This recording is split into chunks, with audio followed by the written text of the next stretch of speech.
You have also worked extensively on issues of genetic modification of organisms, GMOs, and you have been an opponent of GMOs.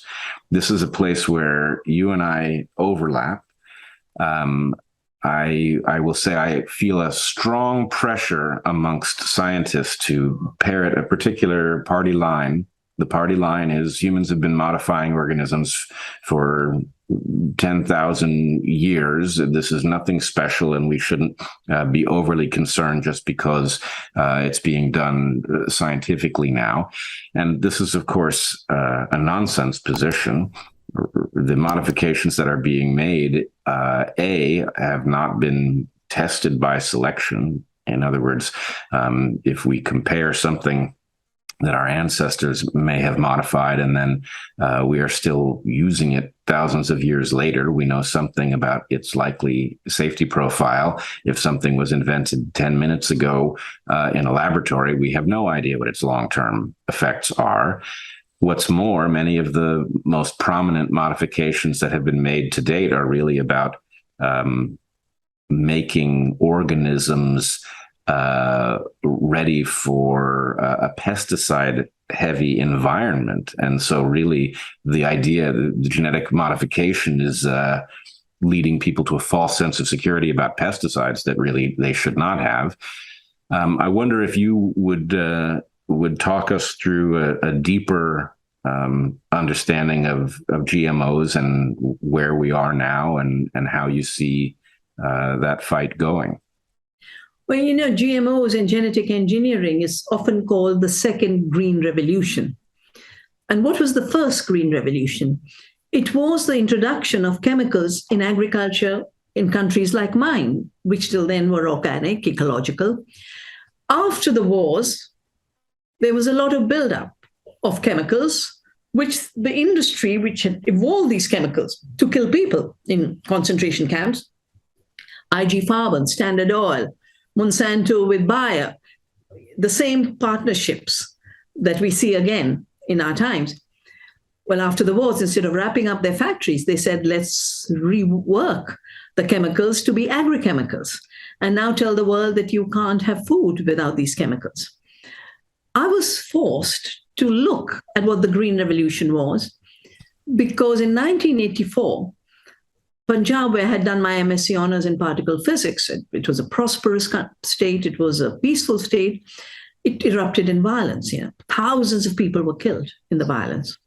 And that same year, in 1984, the city of Bhopal had a leak of a pesticide plant owned by Union Carbide, then by Dow now, but Dow has become merged with DuPont and they are now called Corteva. It sounds so wonderful.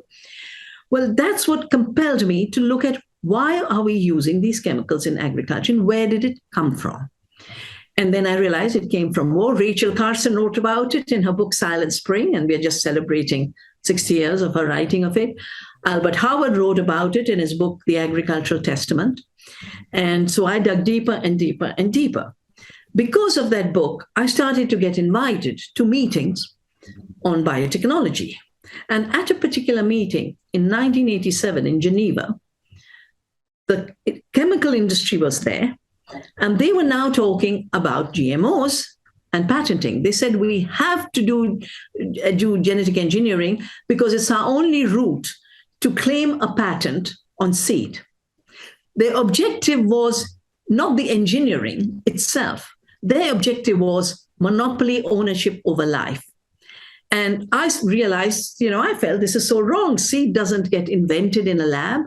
Seed is a continuity of evolution, as you know so well. I also was troubled by the fact that these companies said we'll be 4 by the turn of the century. And sure enough, they're 4. And just 2 of them, Syngenta and Bayer, which is also Monsanto, now controls 40% of the seed supply of the world. So 87, I decided I was going to save seeds. And I just started to save seeds. I started to also I was asked by my government to advise them on the biodiversity negotiations which were taking place in the late 90s, which then led to the Convention on Biological Diversity. And I remember I was at the Earth Summit, And I've written about it in my book, Terra, Viva, My Life in a Biodiversity of Movements, that's been published by Chelsea Green. I talked to every government that was there at Rio in 92 and talked about what genetic engineering was and that it would have impact on biodiversity. And therefore, a convention on biodiversity should have a clause to look at that impact. That's science. So we managed to introduce an Article 19.3 in the Convention on Biological Diversity. The United Nations realized that I was about the only one in civil society talking about this. So they asked me to help with an expert group to frame a convention on biosafety, which is the science of assessing the impact of genetically engineered organisms on the environment and biodiversity, on public health, and now it also includes the socioeconomic conditions of farmers. Well, we managed to get a Cartagena protocol. Of course, the corporations weren't happy because every time, there was a revolving door between the US government and Monsanto. And one time it'd be a government representative, next time it would be Monsanto. And because I'd seen all this in continuity, I was always there to challenge. For example, they introduced Roundup Ready seeds as brilliant invention that prevents the weeds from stealing the sunshine. The sun shines in such abundance for all life on Earth. And at least in my ecology, there is nothing like a weed. It is just mismanagement of good farming. In good farming, there are no pests and there are no weeds. There are lots of insects and there are lots of plant diversity. And we have a huge movement in India with the peasant women of bringing back the wild, uncultivated crops, particularly in these times of climate havoc. When a storm can wipe out your cultivated crop, but all those greens are still surviving. And that's what has happened again and again after climate disasters. So the biosafety law was put in place. In India, we already had a law. And Monsanto came to India illegally in 1998, with arrogance, put their announcement in newspapers. I rang up my Ministry of Environment. I said, did you give them approval? Because we had a law. I asked the Ministry of Agriculture. I said, did you give an approval? Because they too were supposed to test seeds. Neither of them had even heard about Monsanto or BT cotton. So I filed a case against Monsanto and the government for sleeping. I said, you are supposed to prevent this kind of unregulated entry. And that case actually is still going on, but we managed to delay the commercialization. So when you ask me, what do I think about genetically modified organisms? On the ethical, cosmological level, it basically means God move over. We will now pretend to be creators. The second thing I found over time with my research, and I've written about it in my book, Oneness versus 1%, which has also been published by Chelsea Green, I realized that the same thinking that had created the chemical industry in the first place, big pharma, big chemicals, the collaboration of Rockefeller through Standard Oil and IG Farben, the cartel in Germany, that actually when the Nazis moved to the United States, a whole new discipline was born. And it's written about in a brilliant book based on the archives of the Rockefeller Foundation. The book is called The Molecular Vision of Life, how biology was reduced to determinant molecules, where at that time they didn't even have the gene, but they said molecules, atoms of determination, or basically inferiority of women, of colored people, people with black hair, because it was treating the human beings as blonde with blue eyes and men. Well, that book by Lily Kay shows you how it isn't the case that this reductionist biology evolved in a scientific way through democratic debates among scientists. Molecular biology was imposed by the very same people who imposed chemicals on the world. So, the chemicals were the first generation and genetically engineered organisms were the second generation. And just like chemical pesticides have failed to control pests and chemical fertilizers have actually destroyed soil fertility rather than help with soil fertility, the number of pests that have grown with the use of chemical pesticides is huge. thousands of percent more pests today. But with genetic engineering, initially, they were going to save the world. They were going to plant food on the moon. They were going to grow food in the Sahara. They were going to grow food on toxic dumps because GMOs would do everything. And at the end of that propaganda, they just had two traits. The traits you talked about, traits to have more chemicals. Roundup resistant crops are designed to sell more Roundup. Look at the data in the United States. Yeah. Huge percentages of increase of Roundup. And the Bt toxin crops were supposed to control pests. What is the result after this 30-year experiment? Roundup ready crops have created superweeds. And Roundup and Bt toxin crops have created superpests. They have failed as a technology. They are bad science because the science of living systems is complex, about interaction. It is not about molecules of determination, and it has gone very wrong. But the tragedy is that because GMOs are related to patents, patent monopolies have allowed the poison makers to become the seed controllers of the world. And that is the dangerous thing, that they are interested in selling more toxics. They're interested in spreading more cancer. They're interested in killing more biodiversity. They will not, on their own, without a huge democratic revolt, respond to the needs of the earth and the needs of people. I have just this evening been with the environment minister of Mexico in a conference. And Mexico, as you might know, has said we will phase out glyphosate and we will not allow GMO corn. They are being hugely pressurized, including by the corn growers of the US, who are actually extensions of what I call the poison cartel. When I call them the poison cartel, I said, what do they make poisons? How do they organize democratically? No, as a cartel, behind the scenes, manipulating governments. So GMOs have totally failed, and now trying to pretend that the new generations of GMOs through gene editing will be more successful is even more of an error. Because, life is not a Microsoft Word program where you can cut and paste. That is such a wrong conception. The tragedy is the power of big money and monopoly connected to control over science and connected to control over media and public relations.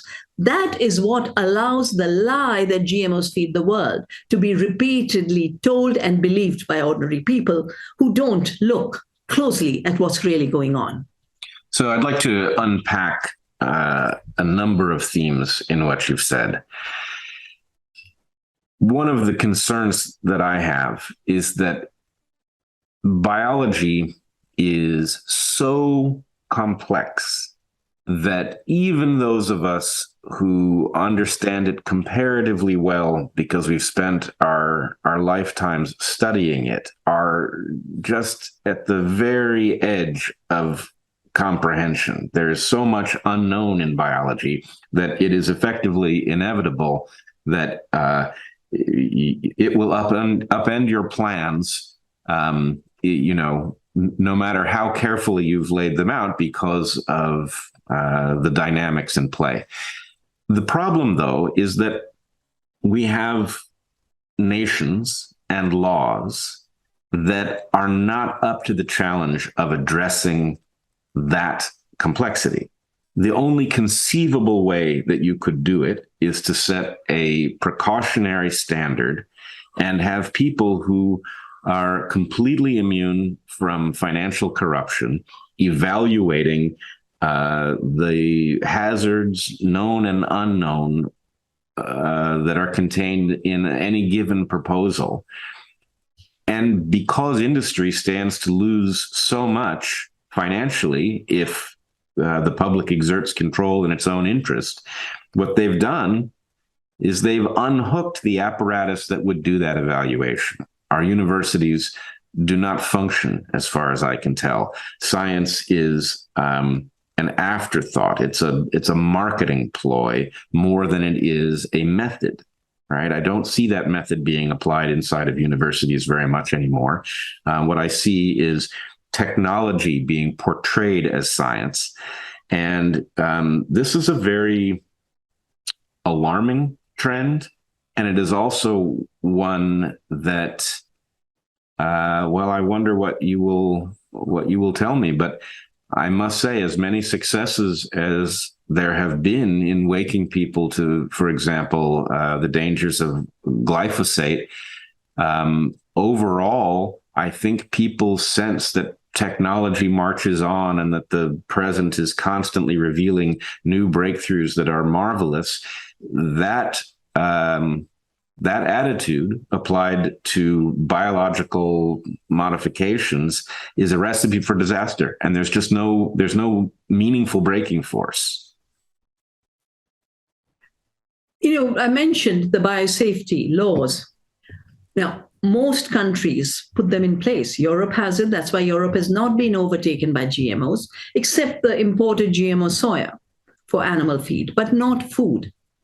India, outside that one GMO BT cotton, which also entered illegally, there has been no second crop. They tried a BT eggplant, and we rose against it, and our government held public hearings. And I think it's the first time in world history that there were public hearings around a vegetable. And the vegetable won, and Monsanto lost. And there was a moratorium put on the introduction of the eggplant. They're trying very hard to put a GMO mustard, and they haven't yet managed. On the issue of glyphosate, so many governments want to ban it, but every time a step is taken, the ministers involved are sacrificed. The minister of Mexico, who introduced that decree, his house was broken into, and he said, "This is costing my life." Nicolas Hulot, who was the environment minister, said to the president, "I will work for 1 year, but if you don't ban glyphosate, I will leave." And he had to leave because they didn't ban glyphosate. So you're so right that corporations and industry find tools of manipulation, find tools that facilitate their monopoly, and they push those tools as science. But the tools are not working to deliver on what they're supposed to. The example of Roundup Ready crops creating superweeds. So now you have dicamba, you have other herbicides causing havoc. The United States is the only country that doesn't have a GMO regulatory system. It doesn't have a regulatory system. And why do you think that is? Well, I remember so clearly, because I'd worked so hard with governments who introduced Article 19.3. President Bush Sr. refused to sign the Convention on Biological Diversity. He said, "I will not have my $50 billion industry sunk through regulation." So he came back, and then his vice president, if I remember, was a Dan Quayle, who could not spell potato, if I remember right. But he created the whole system of what they call substantial equivalence. They said, pretend that a GMO is like its parent. And therefore you don't have to look, you don't have to see, because it's all natural. So, substantial equivalence was introduced into the United States system to basically say, we'll never look, we'll never find. And then, of course, a parallel move was taking place in the universities, where public universities were told, you're no more public. You will now have to raise your money, and you'll have to do it by working for corporations. You'll have to do work to bring them intellectual property rights. And that turned the universities into basically intellectual slaves of the corporate world. That's where science disappeared, and propaganda substituted it. I agree with this. And, in some sense, evolutionarily speaking, you get whatever creatures the niche will support. And the economic environment surrounding university research effectively guaranteed that it would become subordinate to corporate power. But because that was not the original intent of university science, people have a hard time understanding how corrupt it has become. Even people involved in it don't realize the extent to which their conclusions are foregone because were they to run afoul of corporate power, they would find themselves defunded.